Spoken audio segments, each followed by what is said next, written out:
నేను పనిచేసే మండల్లో ఒకసారి ఏం చేశానంటే ఒక రైతు దగ్గర 3 జనరేషన్ల ఎనిమల్స్ అయితే చూడడం జరిగింది. ఒక గేదె, దానికి పుట్టినటువంటిది దూడ, అది మళ్ళీ గేదె అయిపోయింది, దానికి ఇంకో దూడ పుట్టింది. ఆ దూడ కూడా ఈఫర్గా మారిందనమాట. అంటే కట్టి ఉంది, కట్టలేదు, కట్టడానికి రెడీగా ఉందన్నమాట. సో ఈ లెవెల్ ఆఫ్ అంటే అంత పద్ధతిగా మెయింటైన్ చేసేవారు. సో విలేజ్లలో ఇప్పటికీ చాలా చోట్ల అలాంటి కేసులు మనం పోతుంటే 10లో ఒకటో రెండో అలాంటి కేసులు అయితే.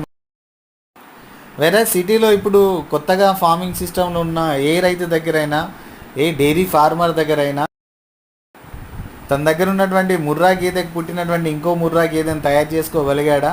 అసలు అలాంటి ప్రాసెస్ గురించి రైతులు ఆలోచిస్తున్నారా? ఇవి చాలా విధంగా మనం ఆలోచించాల్సినటువంటి విషయాలు అన్నమాట. ఒకప్పుడు డైరీ అనేది ఏ రైతుకి భారంగా ఉండేది కాదు.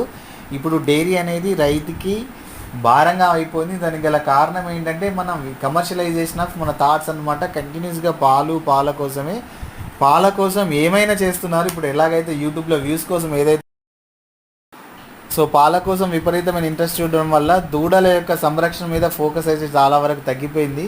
కానీ ఇప్పుడే చెప్తున్నాను, ఏ రైతు అయితే దూడల ఫోకస్ మీద ఎక్కువ ఇంట్రెస్ట్ పెట్టి దూడల్ని గేదెలుగా చేసుకోగలుగుతాడో ఆ రైతు 100% డైరీ ఫామ్లో చాలా కాలం నిలబడేటువంటి అవకాశాలు అయితే ఉంటాయి. మీరు పాల మీద ఫోకస్ చేయండి, తప్పులేదు. ఎందుకంటే కమర్షియలైజేషన్లో ఉంది, రేటు కూడా చాలా వరకు తగ్గిపోతుంది కాబట్టి మెయింటెనెన్స్ ఖర్చు పెరుగుతుంది కాబట్టి దాంట్లో తప్పులేదు. కానీ ఎట్ ది సేమ్ టైం